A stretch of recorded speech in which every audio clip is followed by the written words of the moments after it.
Tere taas teadushuvilised raketisõbrad, kes te järjekordselt olete leidnud oma tee Rakett 69 veebisaadete juurde. Täna räägime lingvistikast ning meil on külas keeleteadlane Külli, kes muuhulgas koostab ülesandeid ka lingvistika olümpiaadile. Tere Külli! Tere! Meil on siin ees siis hunnik asju mingite siltidega.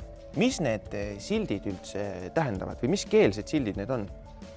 Need sildid on kapadikeelsed ja see on selline keel, mida räägitakse Papua Uus-Guineas, mis on üldse kõige keelerikkam piirkond maailmas, et kui meil Euroopas kõneldakse kuskil üle 200 keele, siis Uus-Guinea saartel on keeli üle 800, kuigi pindalalt on see piirkond väiksem kui Euroopa. Kas seda sama keelt, seda kabadi keelt, kas seda päriselt ka kuskil kõneletakse? Jah, sellel keelel on umbes 3000 kõnelejat ja lapsed omandavad selle oma esimese keelena. Aga edasi juhtub niimoodi, et kooliharidus on suuremas osas ikkagi ingliskeelne, et algklassides on korra nädalas on kabadikeelsed tunnid ja rohkem ei ole. Ja hariduse poolest lapsevanemad tegelikult soovivad, et nende lapsed õpiksid inglise keelt, sest kogu kõrgharidus ja kõik on inglisekeelne. Seega, kui me nüüd selle ülesande ära lahendame, siis me juba õpime keelt, millega võiks minna Papua Uus-Guineasse ja võib-olla saab isegi suhelda inimestega. Umbes 4 külas. Umbes 4 külas. Väga hea. Meie ülesanne on siis leida siit asjade seast need asjad. Meil on Pukkada Rua, Kajada Paira Koi ja nüüd ma võib-olla jään hääldusega jänni, aga ma pakuks, et midagi Koko Ona ja Umbes nii see võiks kõlada. Umbes nii see võiks kõlada. Sõltuvalt siis sellest 4 külast. Jah, et nendes 4 külas hääldus on kõigis erinev, et mõnes on see sõna lõpu A on selline rohkem öö moodi või selline et kuigi seal on neid Papuas keeli on väga palju, siis veel kõikidel keeltel on omad murded ka nagu ikka keeltel. Selge, selge. Kas nüüd, kui me tahaksime hakata tuvastama mõnda nendest objektidest siin, siis kust me peaksime alustama siin laua peal, et seda keelt õppida? Mis sinule kõigepealt silma jääb? Peaks lähtuma nagu ütleme keeleteadlane, kes läheb võõrasse piirkonda ja hakkab enda jaoks uut keelt avastama ja kirja panema. Et see keeleteadlane muidugi saab mingeid objekte näidata ja küsida, et mis, meil on siis need vastused olemas. Ja mida ei tohi teha, on eeldada, et ühele meie omakeelsele sõnale vastab täpselt üks sõna võõras keeles. Ehk siis vaani ei ole kohe kindlasti midagi vannidega seotud. Jah, aga sarnasusi võib olla.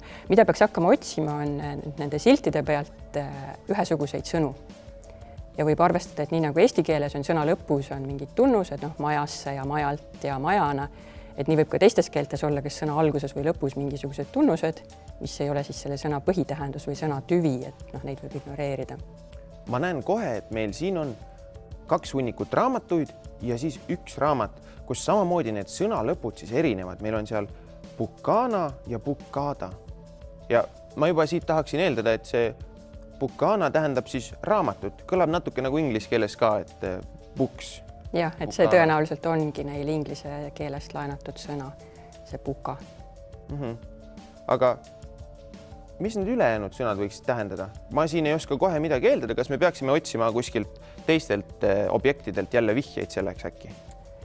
Seda puka sõna teistel ei ole, aga muidugi mis paistab kohe välja, et need ta ja naa, mis siin puka järel erinevad, et seal ühel on tõesti Pukkana ja kõik siin on Pukkada ja kõikidel teistel on fraasi esimene sõna lõpeb ka selle ta-silbiga. Ehk siis see võiks tähendada justkui mitmust? Justkui mitmust ja see ühtlasi annab ka vihje, et esimene sõna näitab objekti. Tõenäoliselt. Väga hea, et esimene sõna näitab objekti.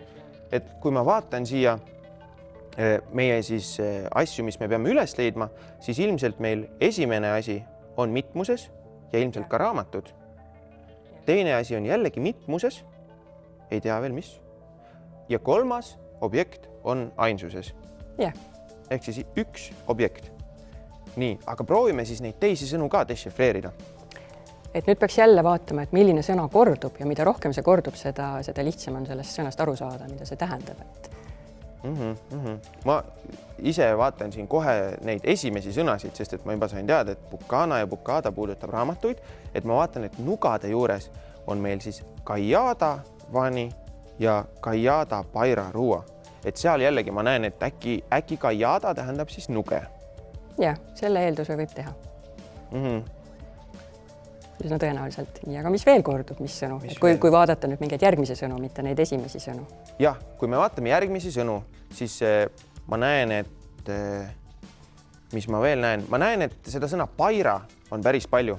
Et meil on üks punane raamat, mis on Pucana ehk raamat ja paira. Siis meil on 2 punast nuga, kus on jällegi paira sees.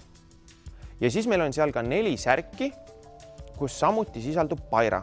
Et ma tahaksin arvata, et äkki see paira siis tähendab punast, sest kõikidel teistel objektidel, mis ei ole punased, see sõna puudub. Jah, just. Ühtegi muud punast sellist hulka ei ole ja siin on kõik, et üks punane nuga on, aga see on ainult üks selles hunnikus. Nii et nüüd me siis teame, et kõigepealt on objekt või nimisõna, siis on omadussõna ja siis on veel midagi.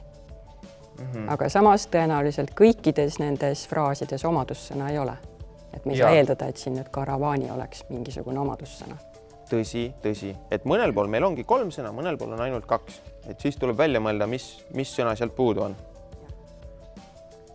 Mis veel silma hakkab veel? Et peaks otsima ikka edasi neid korduvaid asju. Otsime veel korduvaid asju. Aga võib mõelda ka sõna osadele, mitte tervetele sõnadele. Sõna osadele, see tundub juba keeruline.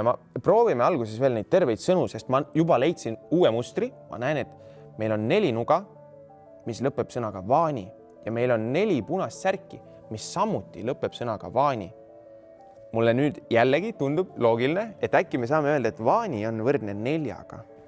Jah, ja jälle saab kontrollida, et üheski teises hunnikus ei ole 4 eset ja ei ole sõna vaani, nii et nii on tõesti, aga rohkem ma siukseid lihtsaid mustreid ei leiagi. Ma näen, et see vaani esineb veel näiteks siin, kus on raamatut, ta on küll sõna sees, eks meil on karavaani ja siin teises hunnikus samamoodi karavaani. Nüüd peaks mõtlema, kas see karavaani on siis omadussõna või arvsõna. Vaani oli arvsõna. Nii et pigem võiks olla arvsõna. Esimeses lähenduses.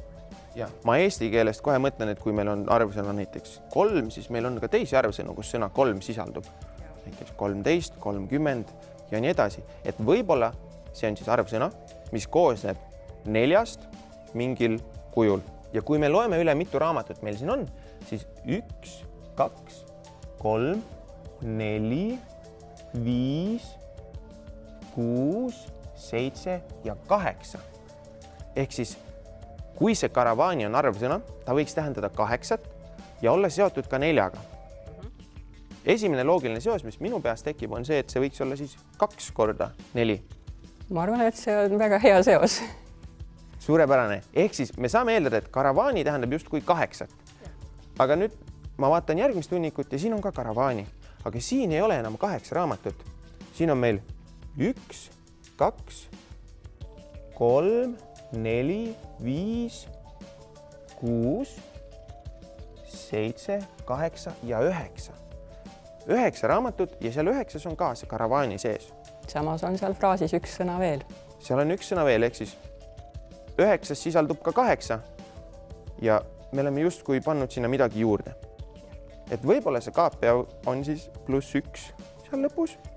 Et siis tuleks kogu see arvsõna kokku 2 korda 4 + 1. 2 korda 4 + 1, 9 ja siis see klapiks. Ma arvan, et nüüd me siis peame otsima veel, kus me äkki leiame selle kaapea ülesse ja vaatama, kas... Jah, või mida iganes sealt või ka see osa kaara või midagi. Ja kaara. Siin on näha juba, et on banaanide juures. Ja banaanides on ka siis lõpus on kaapea. See tähendab, et meil on midagi 2 korda +1. Ja banaani on meil kokku kui palju? 3 + 4, 7. 7 banaani. Kui kara oli 2-ga korrutamine. 2-ga korrutamine. 2 korda 4 on juba liiga palju. 2 korda 3 äkki, siis meil oleks 6 + 1. On 7. On 7. See tähendab, et see koi oleks siis 2 korda 3 ehk koi on 3. Jah. Ja kogu süsteem klapib, et kõik arvsõnad, mis on suuremad kui 4 praegu tuleb välja, on ühtemoodi moodustatud. Ja. Vaatame jälle seda, mis me siit leidma üldse peame. Ja kas äkki me suudame juba lahendada seda? Nii, Pucada Rua. Pucadat me teame, see on raamatud. Rua ruuat me veel ei tea, on siin. aga see on täiesti siin laua peal olemas. kirjas. Ja me teame, et Kajada tähendas nuge, Paira tähendas punast ja ruua võiks siis olla arvsõna. Ja nuge on meil siin 2.